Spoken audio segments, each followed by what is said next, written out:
Jadi angle saya ngelihatnya kalau kita pengen bantu orang, jangan hanya nunggu pas kita mampu. Pas kita punya rezeki lebih. Walaupun kaidah agamanya kayak gitu. Kan dalam Islam itu ada syariat, nanti di atasnya ada ihsan ya. Kalau syariatnya kita nggak boleh berinfak lebih daripada misalnya sepertiga harta kita tanpa seizin keluarga. Tapi Abu Bakar berinfak seluruh hartanya. Umar berinfak setengah hartanya. Kok melebihi standar syariat? Ya karena keluarga Abu Bakar, keluarga Umar, bukan hanya beliau berdua tapi juga keluarganya, istrinya, anak-anaknya, semuanya derajatnya tuh udah wafa. Derajatnya udah muhsin, orang-orang yang berihsan. Sehingga mereka melakukan sesuatu lebih daripada standar umum yang dilakukan orang lain. Nah, saya ngelihat ternyata menurut saya tuh kalau kita pengen bantu orang, jangan nunggu punya kemampuan. Kalau kita pengen nolong orang, jangan nunggu kita dikasih rezeki yang lebih. Tapi sebaliknya, kalau kita pengen dapat rezeki yang lebih, tolong orang. Kalau kita pengen dimampukan, bantu orang. Kalau kita pengen diselesaikan urusan kita, selesaikan urusan orang. Jangan tunggu, gua beresin dulu urusan gua, ntar baru nolong yang lain. Enggak, kebalik. Kalau kita pengen urusan kita cepat beres, cepat diselesain sama Allah, cepat ditolong, cepat dikasih keajaiban, surprise segala macam, ya udah tolong orang dulu. Walaupun kita dalam kondisi susah, justru itu kesempatan buat kita. Karena hadisnya jelas, Nabi SAW mengatakan, "Man kana fi hajati akhi, kana Allahu fi hajati." Siapa yang menyelesaikan hajat saudaranya atau sibuk mengurus hajat saudaranya, Allah juga akan sibuk mengurus hajat dia. Lebih canggih mana nih? Kita nyelesain masalah kita sendiri atau Allah yang nyelesain masalah kita? Allah yang nyelesain masalah kita. Jadi biar Allah yang beresin masalah kita, tugas kita adalah beresin masalah orang lain. Kayak gitu kaidahnya. Dan itu bukan hanya hadis motivasi. Saya menjadikan semua ayat dan hadis yang saya tahu itu sebagai konsep berpikir, bukan sekedar hadis motivasi. Baca hadis kemudian memotivasi, ayo tolong orang lain, tapi jadikan itu konsep berpikir. Apa bentuk konsep berpikirnya? Begitu kita punya masalah, nyari orang yang juga sama punya masalah. Lo punya masalah nggak? Nggak ada. Kok nggak sih? Cari. Lo punya masalah nggak? Siapa yang punya masalah? Tolong DM saya. Siapa yang punya masalah? Tolong WA saya. Siapa yang punya masalah? Tolong japri saya. Akhirnya berudul banyak banget kan yang datang. Saya punya masalah. Pilih salah satunya yang kita mampu. Kadang-kadang yang kita tolong tuh bukan yang paling darurat, bukan yang paling besar, bukan yang paling sulit, tapi yang paling mungkin kita lakukan. Ini hal yang wajar. Jadi kita nggak boleh juga menjudge orang lain. Lu kerjaannya bantu yang kecil-kecil, yang receh-receh. Ya siapa tahu dia yang receh tapi ikhlas. Dan kita yang mungkin istimewa banget nggak sanggup jaga keikhlasan kita kan. Kayak cerita bab ikhlas kemarin. Ada 2 orang beramal. Yang satu sholatnya standar, yaitu sholat wajib doang. Yang satu lagi plus qobliyah, ba'diyah, duha, tahajud. Mana lebih baik? Yang plus dong. Wajib plus sunnah. Lebih baik yang plus. Tapi kadang-kadang yang plus ini ujian keikhlasan, ujian rianya juga lumayan luar biasa. Kalau yang standar, apa yang mau diriain? Kayak hafalan Al-Quran. Yang satu hafal trikul.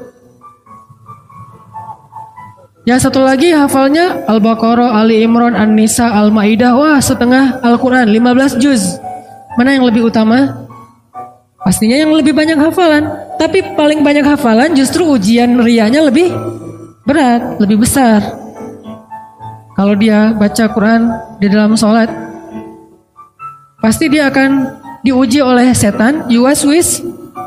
Mereka pasti gak bisa ngeralat kalau lo salah. Jadi tenang aja. Karena suratnya di tengah-tengah gitu, dia baca ayat yang saya juga nggak terlalu hafal lah, pokoknya di tengah-tengah Quran gitu ya. Contoh yang mungkin yang paling saya sering ulang tuh kayak surat favorit saya, surat Maryam.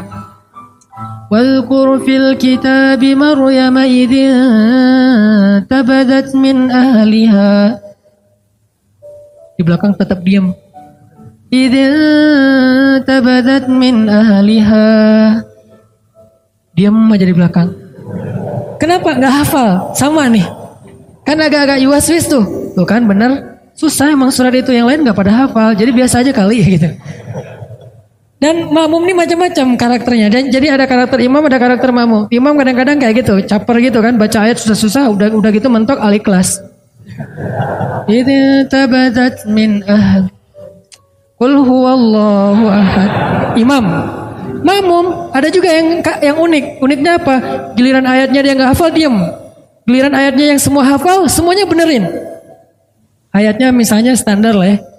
Amma yatasaalun 'anin naba'il 'azim. Serentak satu masjid. Alladzi hum fi mukhtalifun. Wah, serentak semuanya. Kenapa nggak serahin aja di depan? Kan udah ada imam pengganti di belakang teh. Di belakangnya imam. Kenapa nggak dia aja yang benerin? Kenapa semuanya serentak satu shaf pertama hufaz semua itu hafiz? Kebenaran suratnya populer. Kalau giliran suratnya sulit, semuanya diam. Kenapa? Takut riya. Kenapa makmum pada diam? Takut riya, Ustadz. Jadi masing-masing punya karakter. Artinya jangan remehin. La tahqiranna minal ma'rufi syai'a. Janganlah kalian meremehkan kebaikan sekecil apapun. Kadang ada teman kita kebaikannya itu sepele, cuman rapihin sendal doang depan masjid. Cuman meriksa keran doang yang kalau nggak terlalu rapat menutupnya dia rapetin. Tapi amal yang dia lakuin itu karena diremehin orang, jadi nggak ada peluang riya. Sedangkan kita amal yang kita lakuin karena berpotensi dipuji oleh orang lain, berpotensi juga buat riya. Makanya buat saya sih udah lakuin aja apa yang kita mampu. Tolong orang semampu kita. Kalau mau lebih sedikit gambling karena kita yakin sama Allah, ya udah lakukan yang lebih berat daripada yang kita mampu. Sesekali coba kayak gitu. Kalau buat saya tuh kayak akidah challenge. Kan sekarang orang challenge-nya macam-macam ya. Ada yang kalau yang di YouTube ada yang ngeprank temennya lah. Apalagi yang terbaru keluar dari mobil terus joget-joget gitu. Gak ngerti juga maksudnya apa gitu. Ya terserah deh, itu mah ekspresi orang lah ya. Saya nggak mau menjudge, yang jelas ternyata dalam Islam juga ada challenge yang keren gitu. Akidah challenge itu kayak gimana? Gambling dalam arti kita mengambil resiko, kita mengambil sesuatu yang menurut kita agak sulit, tapi kita berserah diri kepada Allah. Itu kan keren ya. Salah satunya apa? Akidah challenge. Meninggalkan satu pekerjaan yang kita yakin itu nggak halal, lalu kita mencari pekerjaan yang lain yang halal, tapi nggak yakin nemu apa enggak. Ini kan agak bertaruh kan? Nah, disinilah ada iman atau akidah challenge-nya. Dan dengan akidah challenge, akhirnya kita akan menemukan kebesaran Allah. Siapa yang pernah nerapin akidah challenge dalam hidupnya? Ibunya Nabi Musa. Ketika Allah mengatakan kepada ibunya, "Idz auhayna ila ummika ma yuha, an qadhifihi fit tabut, faqdhifihi fil yammi, falyulqihil yammu bil sahil, ya'khudhu aduwwul li wa aduwwullah." Itu berat banget loh. Ketika Allah berfirman kepada ibu Musa, "Hanyutkanlah bayimu ke sungai Nil." Supaya apa? Supaya dia nanti kemudian akan ditemukan oleh musuhku dan musuhnya. Kan berat nih. Ya Allah disuruh hanyutkan, malah bukan diselamatkan, malah ditemukan oleh musuhnya. Ini akidah challenge, ini iman challenge banget buat ibunya Musa. Dan kata Allah, la takhafi, jangan takut. Inna radduhu ilaiki wa ja'iluhu minal mursalin. Kami pasti akan kembalikan dia kepadamu. Akhirnya dihanyutkan oleh ibu Musa. Lalu Allah Subhanahu wa taala singkat cerita mengundang kembali ibu Musa ke istana untuk menyusui bayinya yang sedang kehausan di istana. Akhirnya kembalilah bertemu antara Musa dengan ibundanya, bahkan dengan keluarga besarnya. Ini namanya akidah challenge menurut saya nih. Atau Musa juga pernah akidah challenge kayak gitu ketika Allah bertanya dan Allah Maha tahu jawabannya. Wa ma tilka biyaminika ya Musa? Apa yang di tangan kananmu wahai Musa? Kenapa Allah nanya? Padahal Allah tahu jawabannya. Tidak semua pertanyaan di dalam Al-Quran artinya karena nggak tahu. Ada pertanyaan karena nggak tahu, ada pertanyaan karena nguji, ada pertanyaan karena ingin menegaskan berita. Dan ini pertanyaan Allah ingin menegaskan berita bahwa itu tongkat, bukan ular. Sehingga Allah nanya, "Wa ma tilka biyaminika ya Musa?" Apa yang di tangan kananmu Musa? Musa yang ngomong, Musa yang bicara. Qala hiya 'asaya atawakka'u 'alaiha wa ahushu biha 'ala ghanami wa liya fiha ma'aribu ukhra. Ini adalah tongkat ya Allah. Siapa yang ngomong? Musa. Artinya itu benar-benar tongkat, bukan doktrin. Allah nggak mengatakan Musa itu tongkat ya Allah nggak. Allah nanya apa itu Musa? Kata Musa tongkat. Berarti kamu yang bilang tongkat ya, bukan aku gitu, bukan Allah. Akhirnya aku pakai untuk hiking. Atawakka'u 'alaiha. Untuk apa itu? Untuk naik gunung. Apa istilah kita? Ya mudah-mudahan tidak ada yang mempermasalahkan hiking. Karena itu memang benar kayak gitu kan? Untuk hiking, kalau di zaman kita kayak trekking gitu kan ya, istilah-istilah kita kan ya, untuk naik gunung pakai tongkat. Wa husyu biha 'ala ghanami. Saya pakai untuk menggembalakan ternak-ternak. Waliya fiha ma'aribu ukhra, dan beberapa fungsi yang lain lah.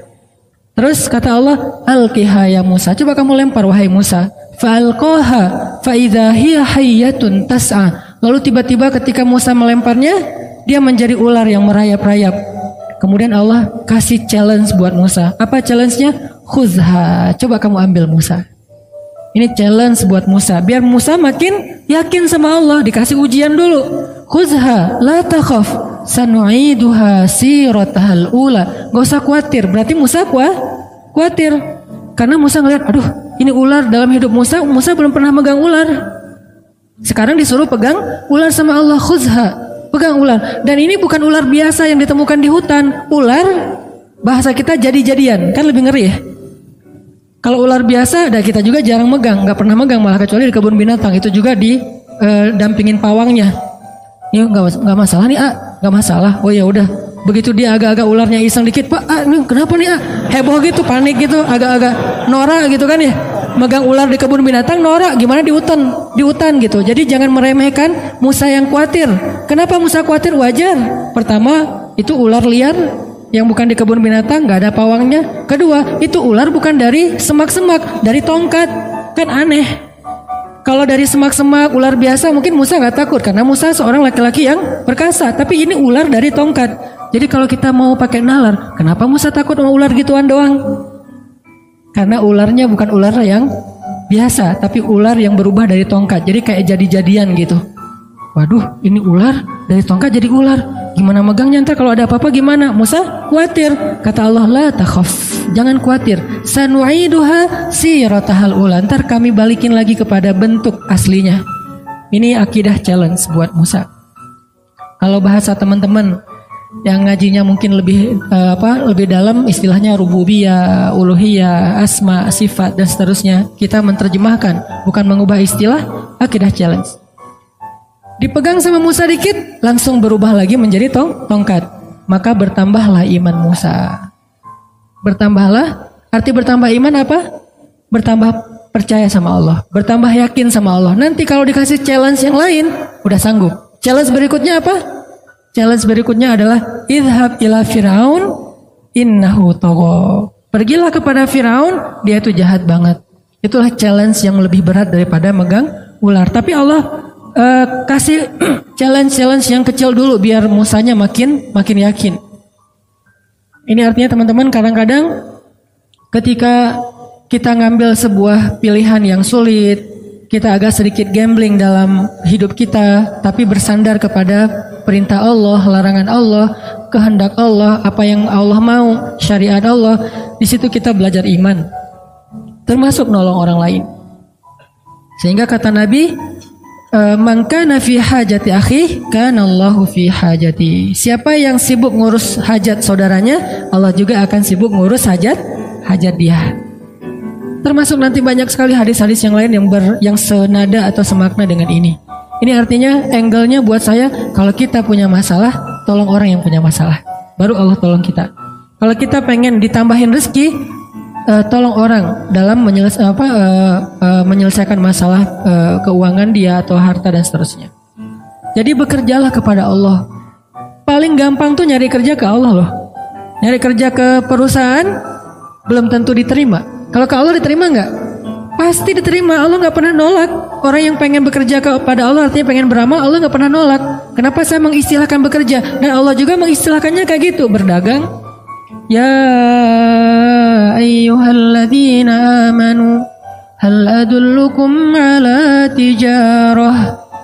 Mau nggak aku tawarin kalian satu tijarah, satu bisnis, satu perdagangan, satu kerjaan, satu project kalau bahasa kita. Berarti kadang kita berdagang dengan Allah, bertransaksi dengan Allah. Gimana bertransaksi dengan Allah? May yuqridullaha qardan hasanan. Siapa yang meminjamkan kepada Allah pinjaman yang baik, nanti Allah balas berlipat ganda. Bukankah itu transaksi?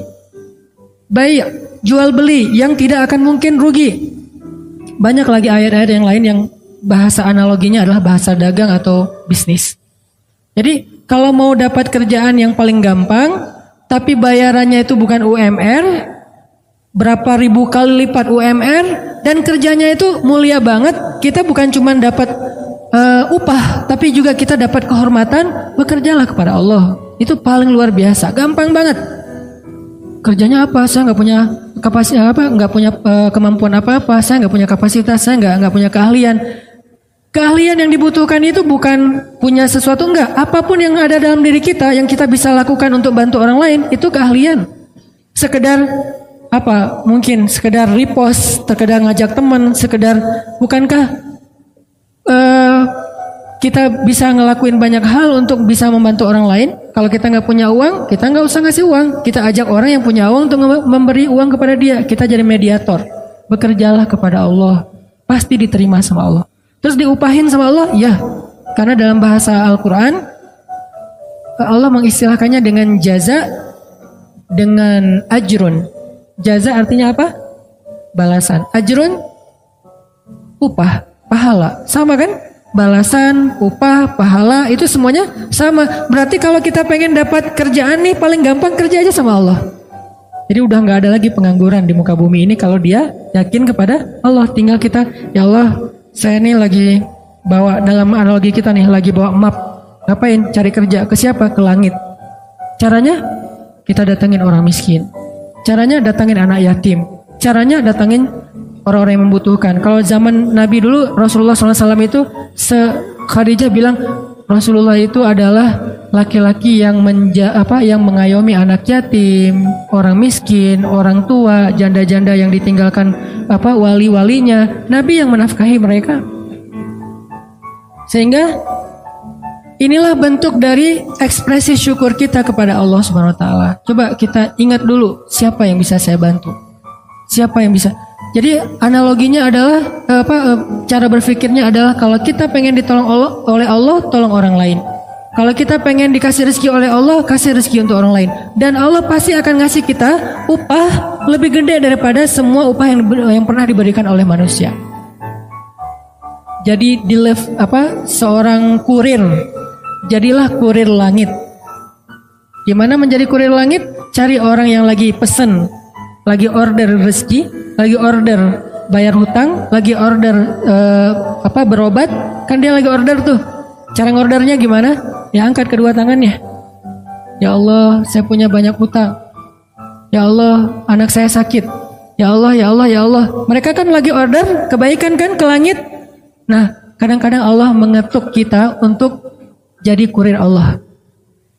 Kayak tadi misalnya saya lagi ngelihat gitu di history gitu muncul, karena ada muka saya di situ ya saya klik gitu ya. Kok ada muka saya di sini? Kayaknya banyak banget muka saya akhir-akhir ini gitu. Saya klik nih. Alhamdulillah gitu ya. Saya klik, apaan sih ini, kepo gitu kan. Oh ternyata lagi ada perdebatan kecil tuh antara pro dan kontra. Saya baca komennya satu-satu kan. Di antara sekian banyak komen yang pro dan kontra, tiba-tiba ada satu komen yang agak-agak kurang nyambung sebetulnya. Ada yang komen, anak saya butuh uang untuk belajar, untuk beli buku diktat sekolah dan gak punya biaya. Kenapa tiba-tiba Allah takdirkan saya ngeklik itu, terus saya ngelihat komennya? Karena Allah lagi ngasih saya kesempatan jadi kurir kan gitu kan. Di antara sekian komen, ini aja yang saya fokus. Saya langsung DM orangnya, Pak, Bapak di mana? Ternyata di NTB, di Lombok. Bapak butuh apa? Saya hanya butuh biaya untuk buku anak saya. Masya Allah nih orang luar biasa ya, nggak mengatakan saya butuh uang sekian, nggak, hanya untuk biaya buku. Artinya saya misalnya kalau saya mau saya akan bayar ke sekolahnya, anaknya dapat buku, nggak akan saya kasih uang biar manfaatnya lebih jelas gitu.